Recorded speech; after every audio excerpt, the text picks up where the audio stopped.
Good afternoon. Today we have Donald Druitt, who is running for Georgia House District 145. Thank you for being here.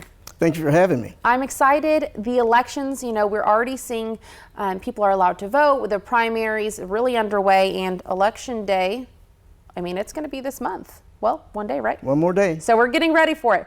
Now, I have a few questions. How or what do you think is the biggest issue or challenge that needs to be addressed, and how do you plan on solving that if you were elected? It's actually a combination of things. Of course, healthcare, crime, education, and jobs. A lot of those tie together. In Georgia, the Medicaid Expansion Act is kind of taking a slow pace after the Obamacare. And in Georgia, like I mentioned, there was like 400,000 to 500,000 people who are eligible. Well, last year, the governor kind of relented a little bit, and he said, okay, we'll work on this, but you have to get a job, and then you can register. Well, only about 2,700 people actually did that. So we're still a long ways away from having people have health care. Well, how does that tie into crime and economics and education? Well, if you have a healthy public, someone can go to a clinic and get medicine or just a periodic treatment from a doctor. You'll be a healthier person, so you can go to work. The same thing it has to do with education. We have a playground to prison pipeline. Well, those children, if they don't learn how to read by the 34th grade at reading level, by the time they're 16 to 26, they're either in jail or dead. Well, that goes along with the healthy nation and jobs.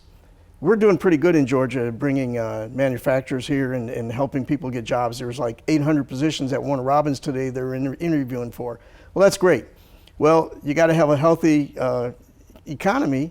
You got to have a healthy person in order to take those jobs, and you have to have someone that has the ability to read and write. So those are the four things that are kind of tied together that I would work on. And getting that Medicaid expansion is one. Supporting our teachers, and not just our teachers, but our cafeteria workers, our bus drivers, all of those folks tied into the school system. They need money to have a living wage.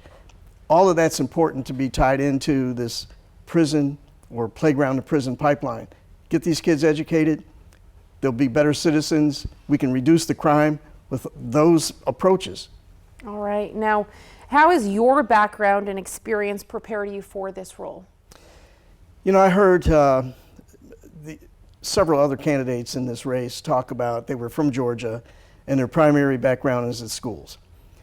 I spent 24 years in the military all over the world, and the last 20 years as a certified emergency manager in 5 or 6 different states, including the Cayman Islands.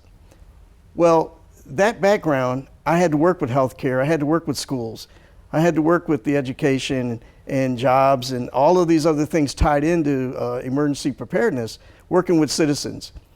That puts me in a little bit different position. I kind of understand a lot of these different elements. I've had to raise millions of dollars.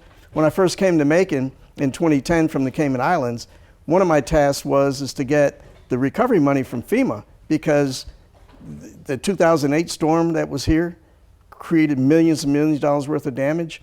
The current administration didn't have the tools in place to get that money.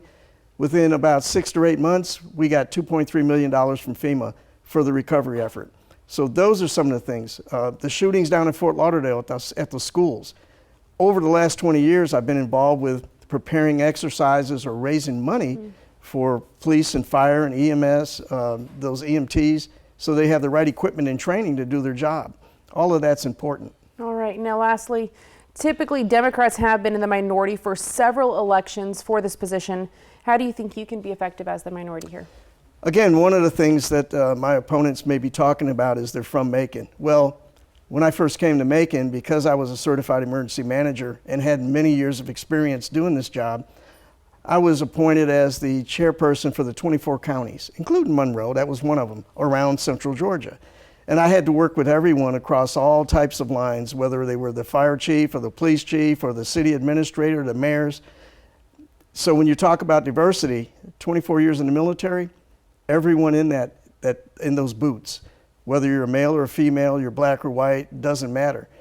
I've had to do that for the last 45 years. And I think a senior statesman is what we need right now. This District 145 is new. The folks that are coming out of Bibb County might not necessarily know about Monroe County and Forsyth. I have that background and experience that could take that across the line to work with everybody. All right, well, thank you for that, and thank you for joining us. All right, we'll have the full interview and other candidates as well on our website, 41nbc.com.